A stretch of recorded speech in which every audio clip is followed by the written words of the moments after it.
They laughed so loud I thought the floor might crack beneath us. "Look at Grandma trying to dance." My granddaughter's voice rang out clear and sharp, slicing through the gentle hum of the community hall like a broken record skipping on a cruel refrain. Her friends echoed her laughter, their faces twisting into amused sneers, as if I were a spectacle, some relic from a time they were glad to leave behind, a forgotten character in their bright, buzzing world. The limp, that stubborn unevenness in my step that I had learned to live with decades ago after my hip injury, became the centerpiece of their mockery. The hall felt colder then, the light harsher, even though the overhead fluorescents hummed their usual indifferent tune. The music played on, but for me, the melody blurred into the background noise of humiliation. I'm 81 years old, and this dance, this annual harvest ball at the local community center, is one of the few events I still look forward to. It's a place where I once felt alive, a place where I could still remember myself before the years piled on, before family dinners became exercises in invisibility and the rooms I once filled with laughter grew silent. I live now in a small apartment in a senior complex, where the walls wear the faded pastel of forgotten stories, and the air carries the muted rhythm of early bingo nights and the faint scent of linoleum wax. But tonight, the room seemed vast and unwelcoming, a stage set for a scene I never auditioned for. The dance floor was bright with swirling lights and reflections, a kaleidoscope of colors dancing on the polished wood. I had come wearing my best dress, the one I bought last spring, a soft blue that always made me think of quiet mornings by the sea. My shoes were a little tight, but I had managed the walk here carefully, each step measured and deliberate to avoid the sharp twinges from my hip. The small limp I carry is not a flaw, but a story, a mark of survival from years of life lived hard and full. Yet tonight, that story was twisted into a punchline. I remembered how, years ago, my late husband and I used to dance right here, under these very lights, when the world still seemed big and full of promise. He told me once that I moved like I owned the room, like I was born to fill the space with my presence. I laughed then, flushed with love and youth, but tonight, my granddaughter's laughter washed that memory away, like a cruel tide. The girl who once sat on my lap, who listened wide-eyed to my stories of distant places and bold adventures, now turned me into a character for her amusement, her friends egging her on with cruel smiles and whispered jokes. The sting of betrayal was sharp, slicing deeper than any physical pain I felt from my limp.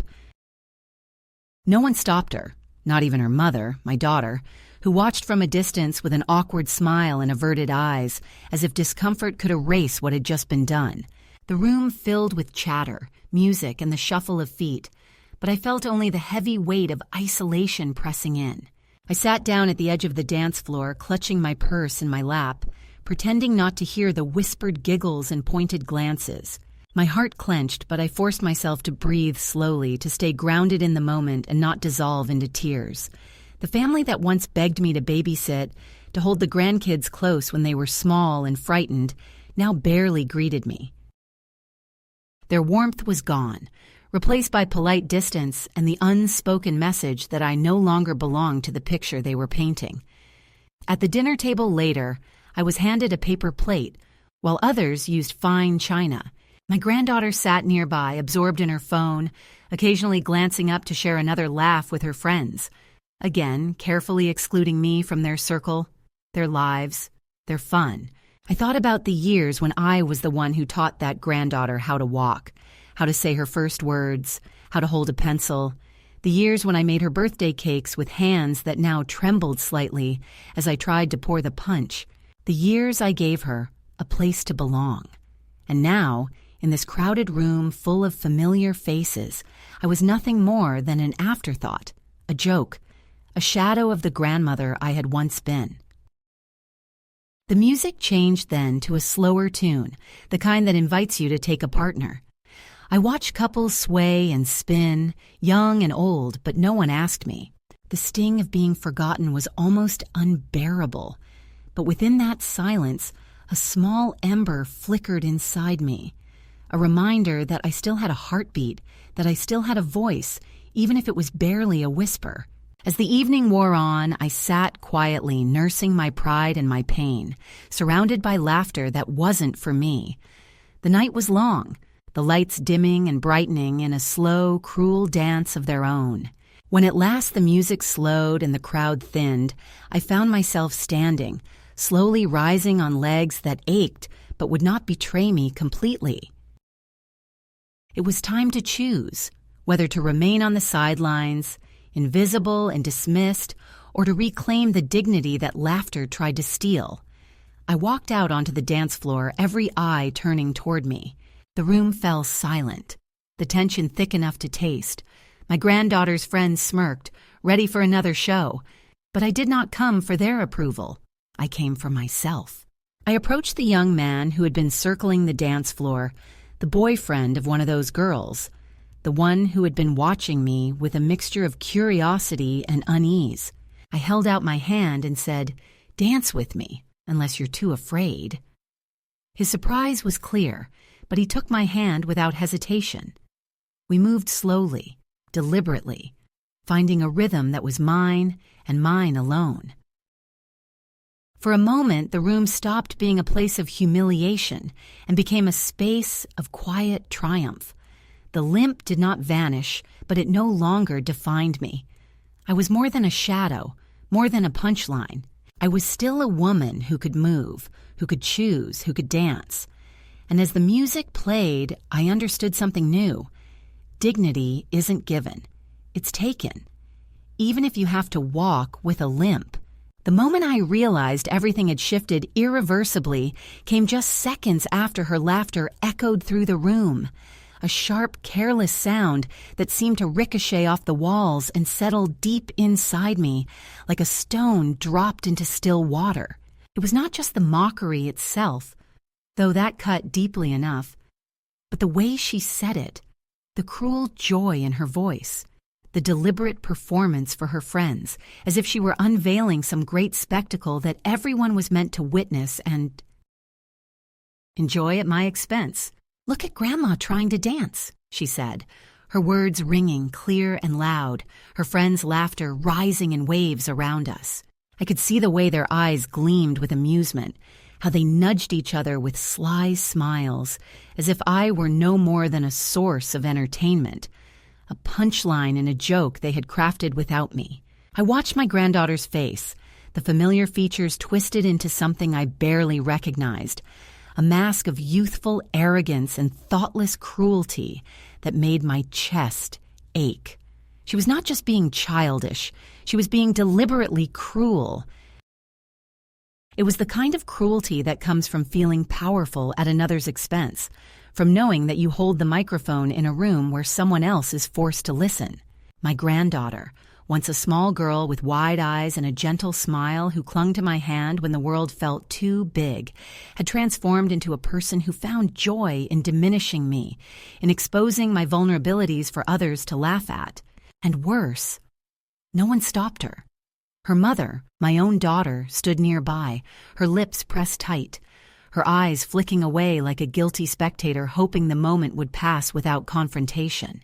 I sat frozen at the edge of the dance floor, the weight of every mocking glance pressing down on my shoulders, my hands trembling slightly as I gripped the edge of my purse. I could hear the music playing, the melodies I once knew so well blending into the background noise of humiliation. The hall around me seemed to shrink, the faces blurring into a sea of judgment and dismissal. It was as if I had become invisible, a ghost haunting a celebration that no longer had room for me. I felt the sting of betrayal, sharper than any physical pain I had endured over the years, sharper even than the ache in my hip that caused the limp they mocked. This was a wound deeper than flesh, a wound carved out by the ones I loved most. The catalyst, the spark that ignited a slow-burning fire within me, was not just the public humiliation, but the cruel acceptance of it by those who should have protected me. The family who once welcomed me with open arms, who cherished the stories I told and the warmth I brought to their lives, had quietly rewritten the script. In their new version, I was no longer a beloved grandmother. I was a source of embarrassment, an inconvenience to be ignored or dismissed. The laughter that echoed across the room was not just hers. It was a chorus of unspoken agreements, of silent nods that said, "She doesn't belong here anymore." I was being exiled, not with harsh words or angry outbursts, but with a quiet, devastating erasure. As the laughter died down and the music shifted to a slower tune, I felt the full weight of my solitude. My granddaughter's friends turned their attention back to their own conversations and dances, leaving me in a bubble of silence and exclusion.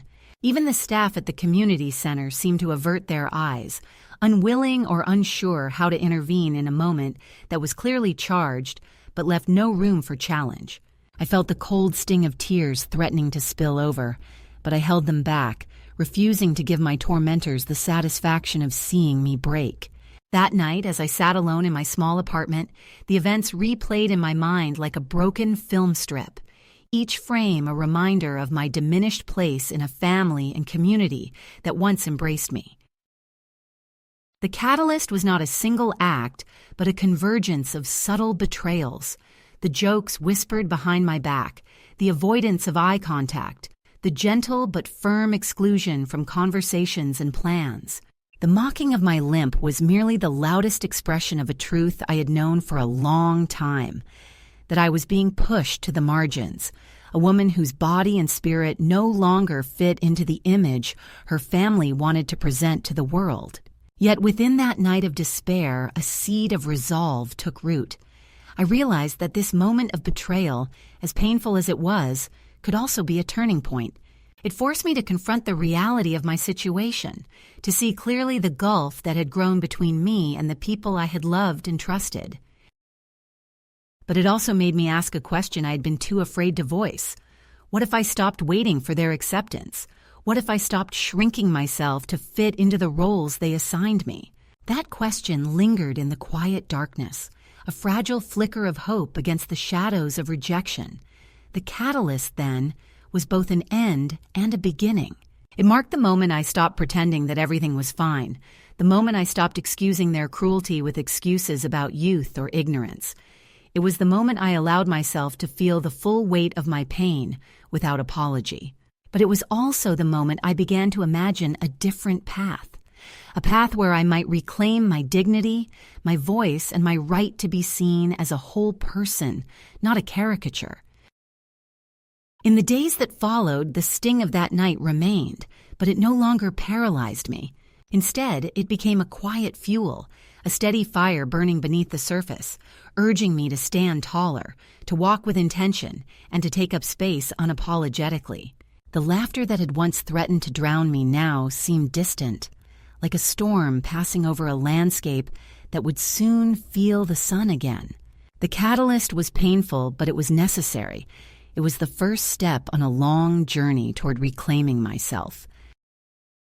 In the days and weeks that followed the night of the harvest ball, I found myself caught in a slow, steady unraveling of the life I thought I knew. The catalyst had been sharp, immediate, a wound freshly opened.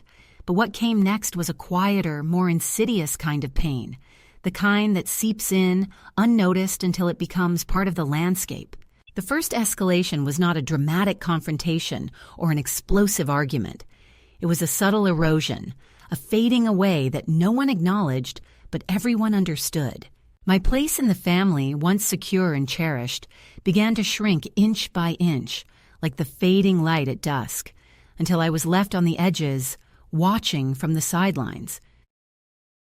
The morning after the ball, I woke with a heavy heart and a limp that felt more pronounced, as if my body carried the weight of the humiliation as well as the years.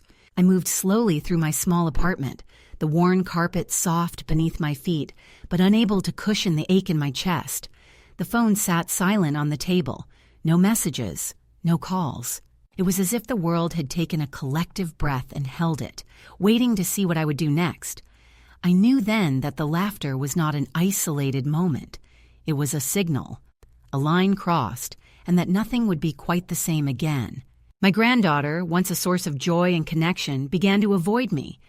When I called to check in, my voice met with brief replies, or, more often, a polite excuse that ended the conversation quickly. The warmth that had once existed in our relationship was replaced by a distance so vast it felt like a chasm. Invitations to family gatherings stopped coming, and when I visited the house, I was met with quiet rooms and conversations that paused when I entered, as if my presence was an interruption to be tolerated rather than welcomed. At the community center, the place that had once been a refuge for me, I found myself increasingly invisible. The harvest ball was over, but other events and socials continued, and each time I went, I was met with polite nods or hurried greetings from faces that once smiled warmly. The women who had once shared stories and dances with me now glanced away or spoke in hushed tones, their eyes avoiding mine. The laughter that had erupted around my granddaughter's mockery seemed to linger in the air, a ghost that haunted every gathering. Even within my own family, the changes were palpable. My daughter, who had once confided in me and sought my advice, now kept her distance, her phone always close and her schedule perpetually full. My son's visits became rarer and shorter, often interrupted by calls or texts, leaving me feeling like a background character in the story of their lives. The grandchildren, once eager for my attention and affection, now treated me with a curious blend of politeness and discomfort, unsure how to navigate the new dynamics that had settled like dust between us. The physical reminders of my age and injury became sharper as well. The limp, once a quiet companion, now felt like a spotlight on my vulnerability. I noticed the way people glanced at my gait, the way some tried to hide their looks behind forced smiles. The ache in my hip was a constant whispering reminder of the limitations creeping into my days. I tried to ignore it, to carry on as I always had, but the body remembers what the heart tries to forget. The mirror reflected a woman who was still here, still breathing, but whose reflection seemed smaller, more fragile, edged with the quiet sadness of exclusion. One afternoon, I found myself at the local grocery store, pushing a cart slowly down the aisles, when I overheard a group of teenagers whispering nearby. "That's the grandma who can barely walk," one said, his voice tinged with mockery but not loud enough for me to respond. Their laughter was soft but cutting, a reminder that the world beyond family and community center could be just as unforgiving. I didn't turn to confront them. Instead, I walked out of the store feeling more alone than ever. At home, the silence grew heavier. The phone remained mostly quiet, and the letters I sent went unanswered or were met with brief replies that felt like closing doors. The pictures on the walls, once vibrant with memories, seemed to fade into shadows. I started spending more time sitting by the window, watching the world move on without me. The neighborhood children played in the street, their laughter distant and unreachable. I longed to join them, to be part of their energy and light, but my feet carried me only so far. One evening, I attended a small gathering at the senior center, hoping to find solace in the company of others my age. The room was filled with familiar faces, some kind and welcoming, others distant and preoccupied. I joined a conversation about old movies and gardening, trying to focus on the stories that once brought me joy. But beneath the surface, I felt the persistent undercurrent of exclusion, the quiet realization that even here, I was becoming a peripheral figure. The loneliness was a quiet storm, brewing beneath polite smiles and gentle nods. In the weeks that followed, I began to notice changes in myself as well. The confidence I once carried with me, however modest, started to waver. I found myself hesitating before speaking, wondering if my words would be heard or dismissed. I withdrew from invitations, fearing the stinging sting of judgment or pity. The warmth in my heart grew cold, replaced by a cautious reserve that shielded me from further pain, but also kept me isolated. Yet even in the midst of this slow erosion, a quiet strength began to grow. I realized that if I was to survive this new reality, I would have to find ways to rebuild myself from the fragments left behind. I started to walk a little farther each day, forcing my legs to carry me beyond the familiar corners of my neighborhood. I revisited old hobbies, reading, knitting, tending to the small garden on my balcony. These small acts of self-care became lifelines, threads weaving me back together when the world seemed determined to unravel me. One afternoon, while attending a community art class, I met a woman named Ellen, a widow with a gentle smile and a sharp wit. She didn't know my story, nor did I share it at first, but her presence was a balm to the quiet ache inside me. We talked about everything and nothing, about paintings and poetry, about the small rebellions that kept us going. Ellen reminded me that even when the world tries to write us out of the story, we still have the power to turn the page. It was during this time that I began to understand the true nature of the first escalation, not as a breaking point, but as a call to resilience. The slow fading of my place in family and community was painful, but it was also a clearing. It created space for new connections, new ways of seeing myself beyond the roles I had inhabited for so long. The limp was still there. The ache still whispered its warnings. But my spirit stirred with the possibility of reclaiming life on my own terms. The first escalation taught me that invisibility can be a kind of imprisonment, but also that even in the quietest shadows, there is light to be found. It was a lesson in endurance and self-compassion, in learning to walk again, not just with my legs, but with my heart open to the future. The days grew longer, the seasons shifted, and with each step, however faltering, I moved toward a horizon that promised more than mere survival. It promised a life still worth dancing for. That night, when the world finally quieted and the house settled into its familiar creaks and sighs, I found myself staring out the window at the soft glow of streetlights flickering against the dark sky. The memory of the harvest ball, the laughter, and the sting of humiliation still clung to me like a shadow, but something else had begun to take root, a subtle, stubborn flicker of something I had nearly forgotten: hope. It was not a sudden epiphany or a grand moment of revelation, but rather a quiet turning inward, a moment where the weight of rejection shifted enough to reveal a crack through which a new light could enter. As I sat alone in the stillness, I thought back to a night many decades earlier, a night of music and movement that had left an imprint on my soul far deeper than I had ever realized until now. It was the year 1959, and I was young and fearless, full of dreams that stretched beyond the horizon of my small town. My late husband had taken me to a dance not unlike the one I had just left, the same kind of community gathering filled with familiar faces and hopeful hearts. I remembered how he had looked at me then, eyes bright and full of love, telling me I moved like I owned the room, like the whole world belonged to us in that moment. The memory was vivid, the feel of his hand in mine, the swirl of my dress, the music weaving around us like a promise. That memory was a lifeline, a bridge connecting the woman I had been to the woman I still was beneath the years and the pain. I realized that the limp I carried was not a symbol of weakness, but a testament to resilience. It was a map of battles fought and survived, a reminder that I had stood tall even when the world tried to knock me down. The laughter of my granddaughter and her friends, painful as it was, could not erase the strength etched into every step I took. This was my body, my history, and my story, and it was mine to own. With this quiet resolve stirring within me, I made a decision that surprised even myself.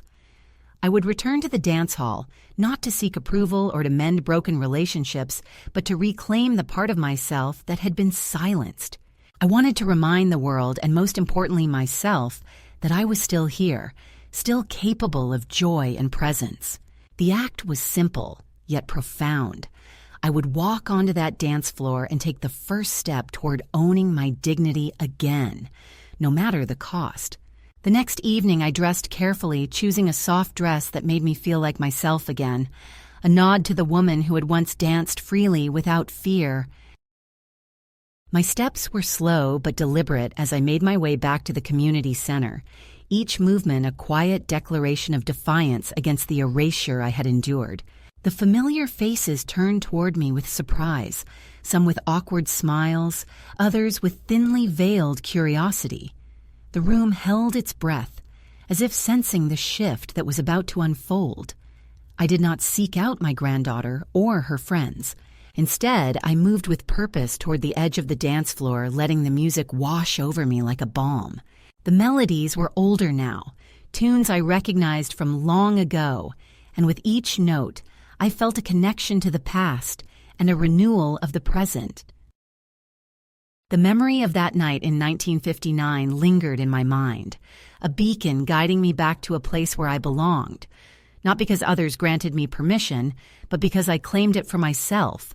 As I stood there, a woman from the audience caught my eye, a kind stranger with a knowing smile and a gentle nod. She whispered across the room, "I remember you. You danced like no one else." Her words were a balm to my wounded spirit, a quiet reminder that even when the world seems to forget, there are always those who see. That small gesture, simple and unassuming, filled me with a strength I had not realized I still possessed. The music slowed, and without hesitation, I extended my hand toward a young man who had been watching the floor with an air of quiet uncertainty. He was the boyfriend of one of the girls who had mocked me, a fact that made my invitation all the more powerful. His eyes widened, surprise flickering across his face, but he accepted without a word. We began to move together, slowly finding a rhythm that was mine alone. The limp remained, but it no longer felt like a burden. Instead, it became part of the dance, a signature of my persistence and grace. As we moved across the floor, I noticed the room's atmosphere shift. The laughter faded, replaced by a hush of respect and awe. Eyes that had once been filled with mockery now held something closer to admiration. For a brief moment, the dance floor became a stage where I could reclaim not just my steps, but my story. The young man's gentle presence was a reminder that dignity can be shared and that courage is contagious. When the music ended, I kissed the young man's cheek, a small, deliberate act that sealed the moment, and walked off the floor without looking back. I did not need to see the faces behind me to know that something had changed. In that dance, I had taken back a piece of myself, one step at a time. That night, as I lay in bed, the ache in my hip was still there, but it was softened by a sense of renewal. I understood that the journey ahead would not be easy. There would be more moments of pain, more battles with loneliness and rejection, but the midpoint had come, a turning away from silence and invisibility toward a quiet, unyielding assertion of self. I was not just a grandmother to be mocked or ignored. I was a woman who still had stories to tell, steps to dance, and a life to live. This shift was not about revenge or confrontation. It was about reclaiming my right to exist fully and unapologetically. It was about understanding that dignity is not granted by others, but built from within, one deliberate choice at a time. The dance floor was no longer a place of fear or humiliation, but a space of possibility and power. And so, with the memory of that dance burning softly in my heart, I embraced the path ahead. It was a path of resilience and quiet rebellion, of finding joy where it had been hidden, and of learning to walk and sometimes dance on my own terms once more. The days that followed my return to the dance floor brought with them a turbulent mix of hope and hardship, a second escalation in the quiet war that was unfolding in the spaces I once called home. That moment of reclaiming dignity had been a powerful spark, a defiant act that echoed louder than I expected. But the world rarely changes overnight, and those who had once whispered behind my back now raised their voices in subtle but unmistakable opposition. The laughter and mockery had not disappeared. They had merely shifted, transforming into something more complex and harder to confront. It began slowly, with whispers and sidelong glances at family gatherings where I was no longer the center but an edge, an inconvenience tolerated with thin smiles. My granddaughter's friends, emboldened perhaps by my courage or simply by the cruelty of youth, resumed their teasing, their words edged with sarcasm and cold amusement. But now, they were not alone. The echoes of their mockery found reinforcement in unexpected places, among relatives who once claimed to care, in conversations that skirted around me like a shadow, in the subtle exclusions that accumulated like dust in the corners of my life. At the next family reunion held in a sunlit backyard that once seemed to bloom with love and laughter, I was greeted with polite nods and distant smiles. My granddaughter, seated among her friends, cast me a glance that was sharp and dismissive, as if I were a relic best forgotten. The teasing resumed, quieter but no less cutting. A whispered joke about my slow walk, a shared glance that made me the subject without the need for words. I felt the sting not just in the laughter but in the silence of those who might have stood with me, but chose instead to turn away. The worst came unexpectedly. During the afternoon, as children played and adults mingled, my granddaughter's boyfriend approached, a young man with a charm that had once seemed harmless. He smiled politely, but with a tension I hadn't noticed before. When he asked me to dance, the invitation sounded more like a test than a gesture of kindness. As we moved awkwardly across the grass, I caught a glimpse of the circle of girls watching, their expressions a mix of amusement and disbelief. One whispered to another, "She's really doing it." Their eyes glinted with a cruel delight, as if my very presence challenged some unspoken rule. It was in that moment I understood that my small victory on the dance floor was not just a challenge to my granddaughter, but to the entire social order that had quietly decided I no longer belonged. The dance was no longer just about reclaiming my dignity. It had become a battleground where the past and present collided. The young man, torn between respect and peer pressure, faltered, his steps uneven like mine. I led gently, each movement a statement of resilience and quiet strength. The girls' laughter dissolved into silence as the dance ended, but the tension lingered, a reminder that acceptance was still far away. At home, the pressure continued to mount. Conversations grew more strained, invitations less frequent. My phone remained silent more often than not, and when I did receive calls, they were short and perfunctory. The warmth of family gatherings was replaced by an icy formality, a polite distance that made my presence feel like an intrusion. I began to understand that the exclusion was not accidental, but a deliberate strategy to push me out, to rewrite my place in the story of our family. The community center, once a refuge, became a reminder of my liminal existence. I found myself navigating spaces filled with familiar faces who smiled politely but avoided deep connection. The dance hall echoed with memories, but the new rhythms were harsher, the laughter less forgiving. The second escalation was not a single moment but a series of small, relentless acts that chipped away at my confidence and resolve. Invitations to social events arrived late or not at all. Friends who had once shared coffee and stories now made excuses. The sting of invisibility was sharper than before because it was layered with the memory of what I had reclaimed and what was slipping away again. Yet amid the growing pressure, I found unexpected allies. A neighbor named Helen, a woman with silver hair and eyes that held both kindness and fire, reached out one afternoon after a community meeting.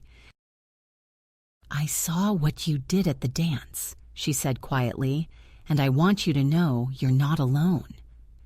Her words were a balm to my weary spirit, a reminder that resistance could take many forms and that solidarity could be found even in unexpected places.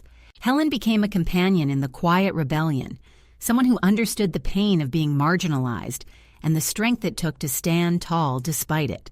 The relationship with my granddaughter became a fragile dance of its own, moments of tension punctuated by fleeting glimpses of the girl I once knew. There were days when she avoided me entirely, retreating into the safe confines of her friends and their judgment. But sometimes, in rare moments when the laughter died down and the room grew quiet, I caught a flicker of something else, a hesitation, a shadow of guilt or regret. Those moments were brief and often swallowed by the louder voices around her, but they reminded me that the bonds of family are complex and never fully broken, even when frayed. One particularly painful day, I received a message from my granddaughter's mother. The tone was cautious, almost diplomatic.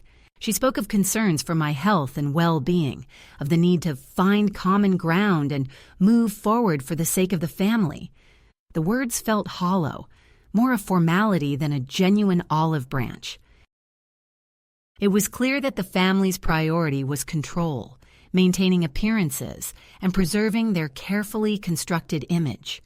I read the message over and over, feeling the weight of its polite distance, the unspoken conditions wrapped beneath the surface. Despite the mounting pressures, I refused to retreat completely. I attended local events, walked the neighborhood with my cane as a steady companion, and sought out moments of quiet joy wherever I could find them. The memory of the dance, of the music, and the lightness I had reclaimed for a brief moment fueled my determination. I learned to carry the sting of rejection with grace, to let the whispered judgments fall like rain upon a garden that refused to wither.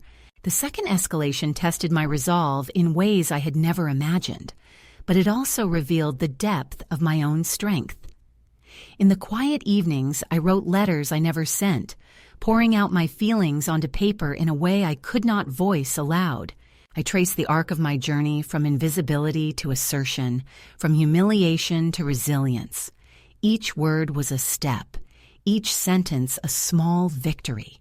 These letters became my secret companion, a testament to the woman I was becoming despite the world's attempts to diminish me. The second escalation was a crucible, a fire that forged new steel within me. It was a time of confrontation not only with others, but with myself, my fears, my doubts, and my enduring hope. I came to understand that dignity was not something granted by others, but something fiercely claimed and fiercely defended. The dance floor was no longer just a place to reclaim my steps, but a symbol of my right to exist fully and proudly, no matter the obstacles. As the weeks turned into months, the tension within the family remained unresolved, but I found peace in smaller victories. The smile of a stranger who recognized my courage, the warmth of a new friendship, the quiet moments of solitude where I could breathe and simply be. The second escalation had tested me, pushed me to the edge, but it had not broken me. Instead, it revealed the depth of my own resilience and the unyielding strength of a woman who refused to be silenced or erased. And so I continued, step by step, dance by dance, writing my own story with every movement, every breath, every quiet act of defiance. The second escalation was not the end, but a fierce, necessary chapter in a journey that was still unfolding, a journey toward freedom, dignity, and the reclamation of a life worth living. They called me a joke, a spectacle, a forgotten relic with a limp that supposedly made me less than whole. But that night on the dance floor, I decided I would no longer be a footnote in their story. The evening was thick with expectation and tension as I stepped into the community center once again, my hands steadied despite the ache that whispered through my hip and down my leg. The air smelled faintly of old perfume and waxed floors, the chatter buzzing like distant thunder. But my focus was clear, sharpened by months of silent endurance and small victories. I was here not to ask for forgiveness or acceptance, but to claim what was mine by right, the dignity that no laughter, no mockery could take from me. The room was filled with familiar faces, some welcoming, others guarded. but all aware that something was different about this night. I spotted my granddaughter, her eyes wide with a mixture of surprise and defiance, as she whispered to her friends. Their laughter was hushed but still edged with disbelief and a hint of malice, as if they awaited a fall or a misstep. The young man who had danced with me before stood at the edge of the floor, his gaze flickering with uncertainty, but an unmistakable respect. I took a slow breath, feeling the rhythm of the music pulse beneath my feet, and then I moved. I approached him deliberately, my steps measured but confident, the limp still present but no longer a limitation. I extended my hand and said softly, "Dance with me, unless you're too afraid." The room fell silent, the usual background noise fading as all eyes turned toward us. The young man hesitated briefly, then took my hand, and together we began to move. The music was slow, a classic tune that wrapped around us like a warm blanket, inviting us to a dance that was as much about reclaiming my voice as it was about the steps. With every movement, I felt the years peel away, the years of being sidelined, mocked, and dismissed. The limp did not vanish, but it became a part of the dance's story, a symbol of survival and strength rather than weakness.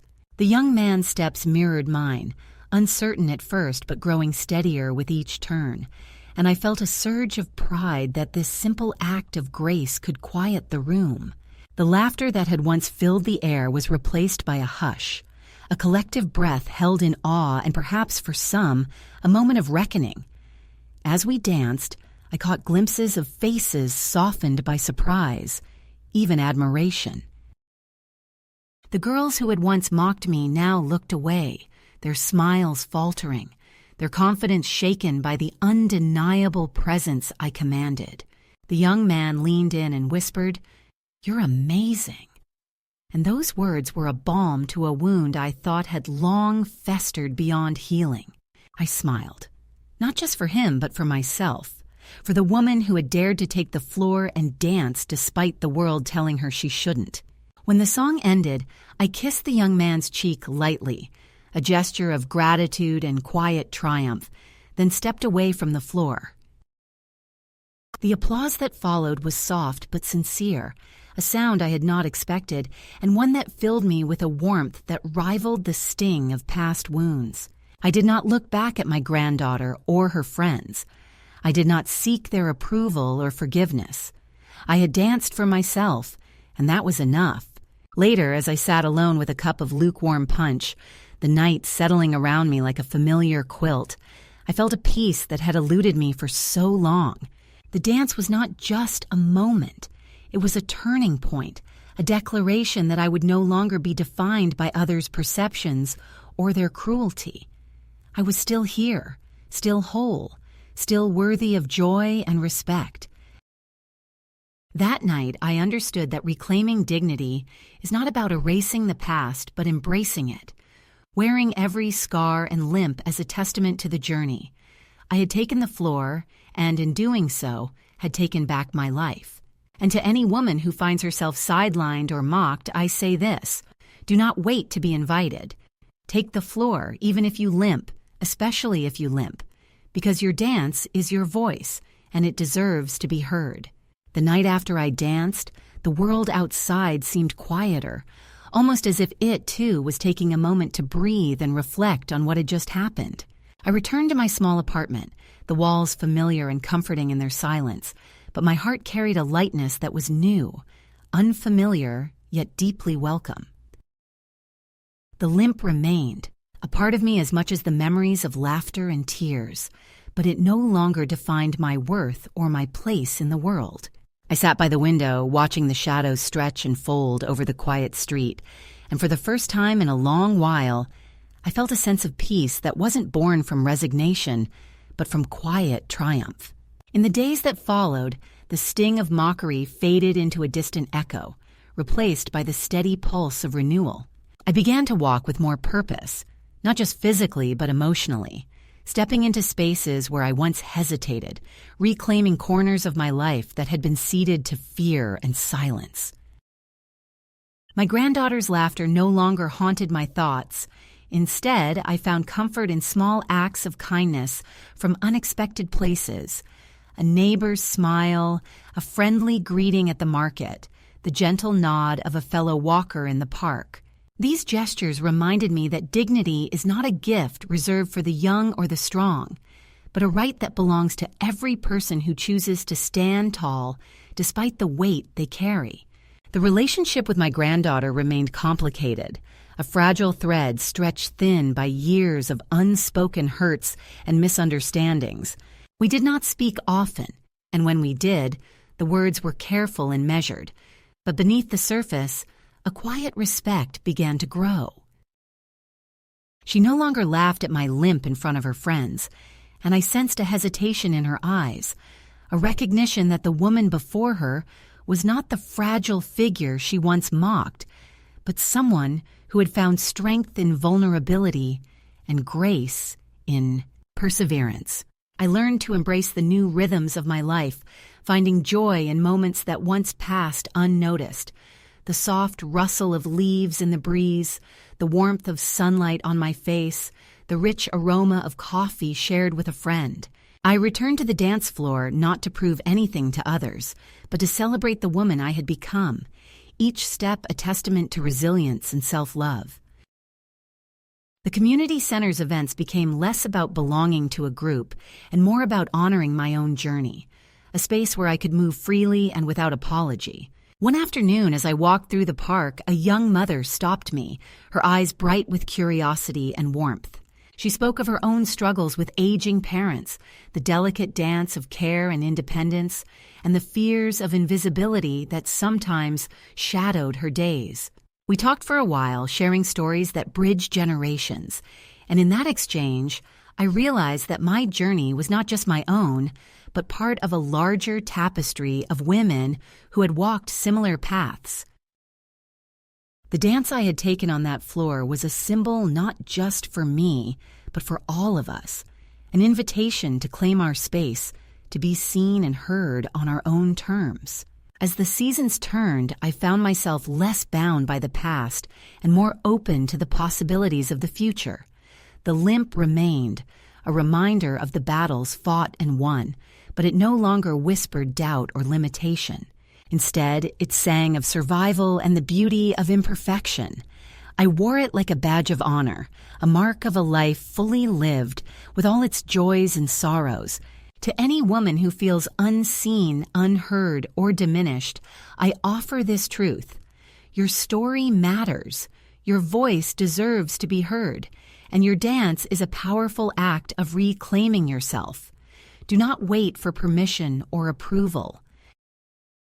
Take the floor boldly, with all your wounds and strengths, and let your steps be the song that tells the world you are still here, still whole, and still worthy of joy.